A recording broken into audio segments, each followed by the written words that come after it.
अरे राधा, अरे मेरे कपड़े प्रेस हो गए क्या? जी मुखिया जी, बस पजामा हो गया है, कुर्ते में करने जा रही हूँ। ठीक है बिटिया, मैं नहाने जा रहा हूँ, तब तक तुम कुर्ते में भी प्रेस कर देना। अच्छा, और सुनो, अच्छे से करना, ठीक है? कोई सिलवट ना रह जाए, विधायक जी से मिलने जाना है भाई। जी मुखिया जी, आप चिंता मत कीजिए। इतना कहकर राधा मुखिया जी के कुर्ते पर प्रेस करने लगी, लेकिन वो पूरे कुर्ते पर प्रेस कर पाती उससे पहले ही लाइट चली गई। राधा कुर्ते के एक ही बाजू पर प्रेस कर पाई थी। वो अपने सर पर हाथ रखकर वहीं बैठ गई, क्योंकि वो जानती थी कि गांव में एक बार लाइट गई तो फिर कई घंटों की छुट्टी। उसकी आंखों में आंसू आ गए, क्योंकि वो जानती थी कि जैसे ही मुखिया नहाकर आएंगे तो उसे उनकी डांट खानी पड़ेगी। फिर कुछ देर बाद, लाओ बिटिया, मेरे कपड़े दे दो। वो मुखिया जी। क्या हुआ राधा? मुखिया जी, पजामा तो हो गया, पर कुर्ते की एक बाह पर ही प्रेस हो पाई। वो प्रेस करते हुए लाइट चली गई बीच में ही। धत तेरे की राधा, ये सब तुम्हारी गलती है। अगर तुम 5 मिनट पहले आ जाती तो मेरा कुर्ता भी प्रेस हो जाता और पैजामा भी। अरे पहले कुर्ता ही कर लेती बेटी, पैजामा तो फिर भी नीचे चल जाता है। खैर, अब क्या कर सकते हैं। आज विधायक जी के सामने इस समस्या को भी रखूंगा। जब देखो गांव में बिजली रहती ही नहीं है। अरे सुनती हो? अरे जरा देखना, कोई कुर्ता कम सिलवट का पड़ा है क्या? लाचारी में मुखिया जी ने अपनी पत्नी को आवाज लगाई। मुखिया जी स्वभाव के बड़े अच्छे आदमी थे। वो गांव में सबसे पैसे वाले आदमी थे। राधा के पिता राम दुलारी मुखिया जी के खेतों में काम करते थे और राधा उनके घर के छोटे मोटे काम कर देती थी। उस दिन राधा सीधे घर गई और फिर स्कूल चली गई। स्कूल में वो सारा दिन यही बात सोचती रही कि कितना अच्छा होता अगर बिना बिजली के भी कपड़ों में प्रेस हो जाती। शाम को वो मुखिया जी के घर पर बर्तन धोने के लिए गई। वो बर्तन धो ही रही थी कि तभी फिर से बिजली चली गई। अरे यार, ये लाइट फिर चली गई है। मुखिया जी, आपने विधायक जी से बात की थी क्या? हाँ राधा, की तो थी, मगर विधायक जी की बातों से लगा नहीं कि फिलहाल कुछ हो पाएगा। तुम एक काम करो, वो लालटेन जला लो, एक रसोई में रख लो और एक हमारे पास यहाँ रख दो। है, पूरे घर में अंधेरा हो रहा है भाई। राधा ने 2 लालटेन जलाई, एक बर्तनों के पास रख ली और दूसरी मुखिया जी को दे दी। उधर मुखिया जी फोन पर किसी से बात कर रहे थे। अरे शर्मा जी, अरे नमस्कार। अरे ये क्या रेगुलर कट है या कोई फॉल्ट आया है क्या? 3 घंटे बाद आएगी? अच्छा ठीक है, ठीक है। राधा समझ गई थी कि मुखिया जी ने कहाँ फोन लगाया था और गांव में बिजली 3 घंटे से पहले नहीं आने वाली थी। ऐसे में राधा बर्तन धोते हुए सोचने लगी कि वो इस समस्या के लिए क्या कर सकती है। अगले दिन स्कूल में, बच्चों मेरी बात ध्यान से सुनो। सरकार सरकारी स्कूल के बच्चों के लिए प्रतियोगिता आयोजित कराने जा रही है, जिसमें आप सब भाग ले सकते हो। आपको करना ये है कि कुछ नया आइडिया सोचो और उसका मॉडल बनाओ। जिसका आइडिया सबसे अच्छा और बढ़िया लगेगा उसे राजधानी में शिक्षा मंत्री खुद सम्मानित करेंगे और हो सकता है कि उसे आगे अच्छे कॉलेज में एडमिशन के लिए स्कॉलरशिप भी मिल जाए। सब मेरी बात समझ गए ना? राधा समेत पूरी क्लास ने हाँ में सिर हिला दिया। ये बड़ा मौका था जो राधा अपने हाथों से जाने नहीं देना चाहती थी। वो उसी पल के बाद से सोचने लगी कि वो क्या बन सकती है। पूरे दिन में उसके मन में कई विचार आए, लेकिन उसे कुछ ऐसा सोचना था जो काम का भी हो और उसे बनाने में ज्यादा पैसे भी ना लगे, क्योंकि उसके पास बड़ा मॉडल बनाने के लिए पैसे नहीं थे। स्कूल से छुट्टी होने के बाद राधा सीधा मुखिया जी के घर गई। अरे राधा, अरे आ गई बेटा। अरे मुझे कहीं निकलना है तो एक काम कर दो, मेरे कुर्ते पैजामे में प्रेस कर दो। और सुनो, आज पहले कुर्ते में प्रेस करना, पैजामे में बाद में, ठीक है? मुखिया जी हंसते हुए ये बात कहकर वहाँ से चले गए। उधर मुखिया जी की बात सुनकर राधा भी मुस्कुरा दी। राधा ने फौरन प्रेस लगाई और उसके गर्म होने का इंतजार करने लगी। उसने कुर्ते में प्रेस करने के लिए उसे सीधा किया। उस वक्त भी उसके दिमाग में टीचर की बात घूम रही थी और वो सोच रही थी कि वो क्या बना सकती है। जैसे ही राधा ने कुर्ते के कॉलर में प्रेस करनी शुरू की, वैसे ही एक बार फिर लाइट चली गई, लेकिन इस बार बिजली की ही रफ्तार से राधा के दिमाग की बत्ती जल गई। राधा समझ गई थी कि उसे क्या बनाना चाहिए और फिर क्या हुआ राधा बेटिया? फिर से बत्ती चली गई मुखिया जी। ए भगवान, अरे अब मैं क्या करूं? मुझे एक जरूरी बैठक में जाना था। मुखिया जी, मुझे आपसे कुछ बात करनी थी। हाँ हाँ बोल ना राधा, बोल, क्या बात है बेटा? राधा ने एक सांस में स्कूल में मॉडल वाली बात मुखिया जी को बता दी और फिर वो बोली, अगर आप मेरी थोड़ी मदद कर दें तो मेरा जीवन संवर सकता है और जब तक मैं यहाँ हूँ, चाहे बिजली हो या ना हो, आपके कपड़े प्रेस मिलेंगे। अरे अरे वो तो ठीक है बेटा, पर ये बताओ कि तुम बनाना क्या चाहती हो? मैं सौर ऊर्जा से चलने वाली प्रेस बनाऊंगी मुखिया जी। अरे वाह, ये तो सुनने में बहुत ही अच्छा लग रहा है। एक काम करो, ये लो 5,000 रुपए हैं। तुम काम शुरू करो और अगर कुछ कम पड़े तो बता देना। और हाँ, जल्दी ही बना कर दिखाओ हमें ये चमत्कारी चीज।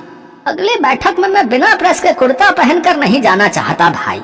मुखिया ने हंसकर राधा के सिर पर हाथ रखा और उसे पैसे देकर चले गए। राधा की खुशी का ठिकाना नहीं था। वो भागी भागी अपने घर गई और एक कॉपी में अपने सोलर प्रेस का डिजाइन बनाने लगी। डिजाइन बनाने के बाद वो सीधा बढ़ई के पास गई और उससे लकड़ी का एक बक्सा बनवाया। उसके बाद वो एक कांच और काला पेंट ले आई। फिर अगले दिन, हाँ राधा, कैसा चल रहा है काम? सारा सामान आ गया है मुखिया जी, जल्दी ही काम पूरा कर लूंगी। शाबाश बेटा, मुझे उम्मीद है कि तुम जरूर कुछ बड़ा करोगी। राधा ने मुखिया जी के यहाँ सारा काम निपटाया और अपने घर चली आई। उसने उस लकड़ी के बक्से में काला पेंट किया और उसके ठीक बीचों बीच कांच की शीट रखकर ढक्कन पर शीशा लगा दिया। सूरज की किरणें जब शीशे से टकराकर बक्से में लगी कांच की शीट पर पड़ी तो थोड़ी ही देर में वो गर्म हो गई। शुरुआत में सीधा कोई कपड़ा न रखकर राधा ने एक पुराना कपड़ा लिया। उसमें कई सिलवटें थी। राधा ने उस कपड़े को प्रेस के बक्से में बंद कर दिया और थोड़ी ही देर बाद जब उसे खोला तो उसमें से सारी सिलवटें गायब थी। उसका आविष्कार कामयाब हो चुका था। वो सीधे उस बक्से को लेकर मुखिया जी के पास गई। मुखिया जी, ये देखिए, ये तैयार हो गया। अरे वाह, क्या बात है। अच्छा सुनो, आज तो तुम्हें ये स्कूल में जमा करना होगा ना? जी मुखिया जी। वैसे तो अभी बिजली आ रही है, लेकिन एक काम करो, आज मेरे कुर्ते पैजामे में इसी से प्रेस करके दिखाओ तो।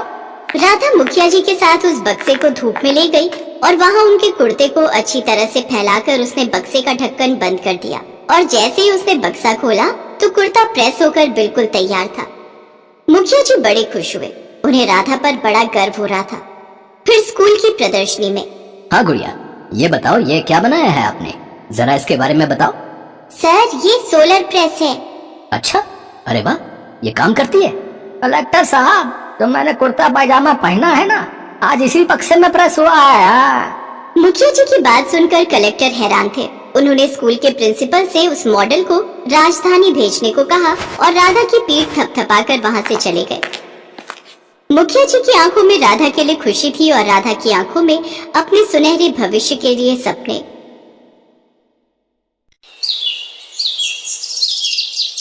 सब्जी ले लो, सब्जी हरी हरी ताजी बढ़िया सब्जी।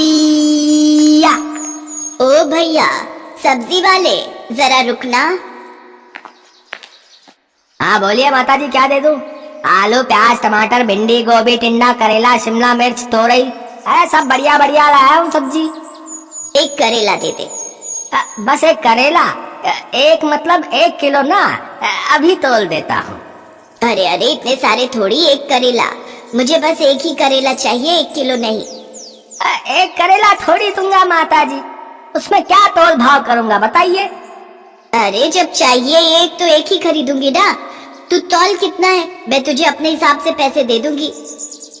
5 रुपए का बन रहा है एक करेला। इतना जरा सा करेला 5 रुपए का? पागल समझा है क्या मुझे? ये पकड़ 2 रुपए और करेला इधर दे। हाँ दे रहा हूँ माताजी, और बताओ क्या लेना है?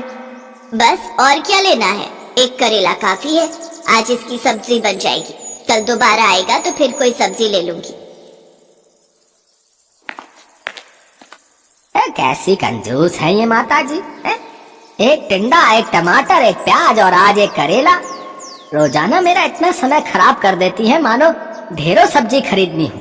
अब तो इस गली में रुकूंगा ही नहीं। हाँ, दूसरी गली से निकल जाऊंगा। राम जाने इनके घर वाले इनके साथ कैसे रहते होंगे। ये है संतोष। संतोष अपने पति और बेटा बहू के साथ इस मोहल्ले में कई सालों से रह रही हैं। संतोष के कंजूस स्वभाव को मोहल्ले में सब जानते हैं, इसलिए सब संतोष से दूर रहते हैं। संतोष कंजूस होने के साथ साथ बहुत ही चालाक भी है। अपने पैसे बचाने के लिए वो कोई ना कोई नया तरीका ढूंढती रहती है। बहू, इस करेले के 6 टुकड़े आराम से हो जाएंगे, हम सबको पूरे होंगे। एक प्याज डालकर इसकी सब्जी बना लेना, रात में कोई इतना नहीं खाता। एक करेले की सब्जी पूरी हो जाएगी। बस जहाँ देखो वहाँ कंजूसी करके अपने पैसे बचाती रहती हैं। भला एक करेले की सब्जी पूरी होगी, सूंघ सूंघ कर खाना पड़ता है सब कुछ। मन ही मन क्या बुदबुदा रही है। अब कुछ नहीं माँ जी, वो चीनी का डिब्बा खाली हो गया है, चीनी लौटनी थी। क्या चीनी खत्म भी कर दी? कितनी चीनी लगा देती हो बहू। जाओ भंडार घर से डिब्बा उठा कर लाओ, मैं खुद दूंगी, अपने आप मत लेना। शालू चीनी का डिब्बा ले आती है। ये हुए 5 चम्मच, 8, 9 और ये हुए 10। ये लो बहू, पूरे 10 चम्मच चीनी है। ये चीनी 2 महीने चलनी चाहिए। चाय में गिनकर सिर्फ 5 दाने चीनी के डाला करो, ज्यादा मीठी चाय सेहत के लिए अच्छी नहीं होती। माँ जी 10 चम्मच, वो भी छोटे वाले, ये 2 महीने चल जाएंगे, ये तो कुछ भी नहीं है। ये चीनी तो 15 दिन क्या 1 हफ्ता भी नहीं चलेगी माँ जी। जितनी दी है उतनी ही लो, इससे ज्यादा नहीं मिलेगी। घर चलाना किसे कहते हैं, मेरे से सीखो। संतोष और शालू अभी बात कर ही रहे थे कि तभी दरवाजे पर बिजली के बिल वाला आ जाता है। माताजी बिजली का बिल ले लो। हैं? इतनी जल्दी बिजली का बिल आ भी गया? अभी तो आया था, लाओ भैया दो। संतोष बिजली का बिल देखते ही घबरा जाती है। 8,000 रुपए, इतना बिल? ये सब गर्मियों की वजह से हुआ है। गर्मियों में और चलाओ, पूरी रात एसी, दिन में भी एसी एसी। अब पंखा चला रखा है, इसे बंद करो। आज मौसम अच्छा है, मैं ऐसे ही बैठूंगी। क्या हुआ संतोष, इतनी गुस्से में क्यों हो?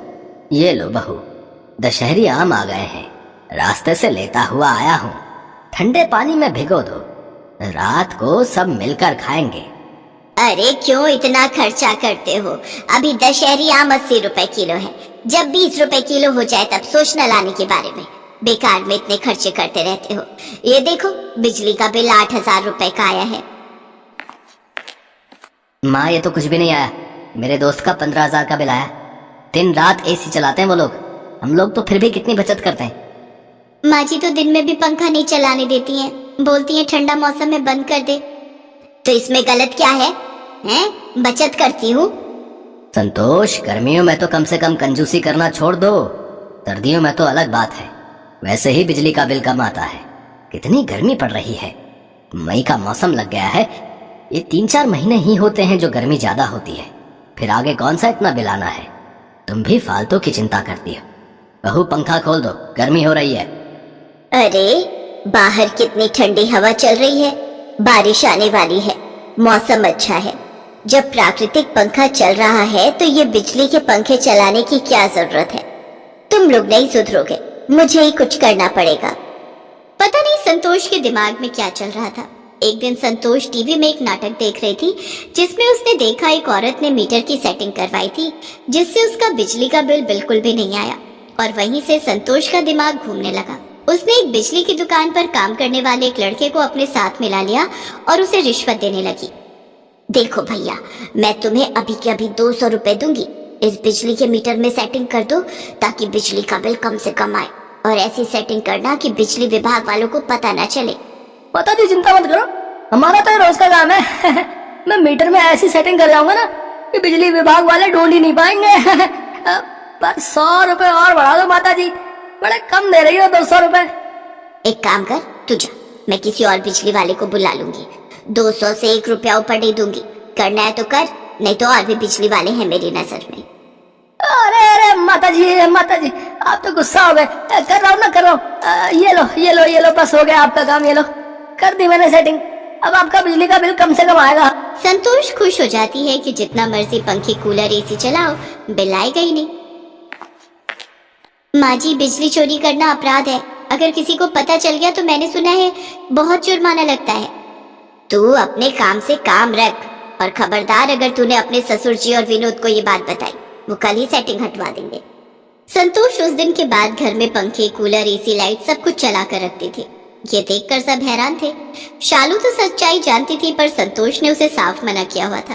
एक दिन पड़ोसन शांति संतोष की सारी बातें सुन लेती है। बस इतना सा बिजली का बिल, मुश्किल से 1500 रुपए का बिल आया है। ये तो मजे ही आ गए। इस बार कितनी बचत कर ली मैंने बिजली चोरी करके। देखा बहू, मैंने कितना दिमाग लगाया मीटर में सेटिंग करवा कर बिजली का बिल कितना कम कर दिया। धीरे बोलती हूँ, दीवारों के भी कान होते हैं। अच्छा, तो ये संतोष बिजली की चोरी कर रही है। उड़ा लो मजे। कल ही जाती हूँ बिजली विभाग में संतोष के खिलाफ बिजली चोरी की रिपोर्ट करने। शांति संतोष से जलती थी। दोनों की शादी एक साथ हुई, एक साथ बच्चे बड़े हुए, पर संतोष की बहू दहेज अच्छा लाई थी और शांति की बहू दहेज नहीं लाई थी। एक दिन संतोष ने यही ताना शांति को मार दिया था, जिस कारण शांति संतोष से गुस्से में रहती थी। बदला लेने की भावना जब मन में आ जाती है तो इंसान कुछ नहीं सोचता। शांति ने बिजली विभाग वालों को संतोष के बारे में खबर कर दी। बिजली विभाग वालों ने संतोष के घर छापा मार दिया और मीटर की चेकिंग हुई, जिसमें साफ साफ घोटाला नजर आ गया। संतोष को 60,000 रुपए का जुर्माना भरना पड़ा। संतोष, तुम्हें कितना समझाया था कि इतनी कंजूसी करना ठीक नहीं है, पर तुम कहाँ मानने वाली थी। अब बचत करने के चक्कर में 60,000 रुपए का नुकसान हो गया। मुझसे बहुत बड़ी गलती हो गई। ये शांति ने सारा काम खराब किया है। उसने मुझसे बदला लिया है। माँ, ये बात अलग है कि शांति आंटी ने गलती की है, पर गलत तो आप भी हो ना। आपने तो बेईमानी की है। इतना बुरा लग रहा है, सबको पता चल गया। अरे अब बस भी करो आप और पापा जी। माँ ने तो हमारे लिए सोचा। ये अलग बात है, माँ जी भले ही कंजूस है पर बहुत सीधी है। उन्हें सही गलत का मतलब ही नहीं समझ आता। वो बेचारी तो गलती कर बैठी इसलिए ऐसा हुआ, पर आप दोनों तो जानबूझकर उन्हें डांट रहे हो। गलती इंसान से ही होती है। माँ को अपनी गलती का एहसास हो गया कि बहुत बड़ी बात है। माँ जी आप चिंता मत करो। अरे ये पंखा क्यों बंद है? रुको मैं अभी चलाती हूँ। अरे बहू रहने दे, बिजली का बिल बहुत आएगा। अब तो मीटर में कोई सेटिंग भी नहीं है। माँ जी अभी भी और सब ठहाका लगाकर हंसने लगते हैं। संतोष को अपनी गलती का एहसास हो गया था। उस दिन से संतोष ने कंजूसी करना छोड़ा तो नहीं, पर कम जरूर कर दिया। हेलो दोस्तों, कैसे हैं आप सब? हमारी कहानियाँ देखने के लिए हमारे चैनल को सब्सक्राइब कीजिए और हाँ, बेल आइकॉन पर क्लिक करना मत भूलिएगा।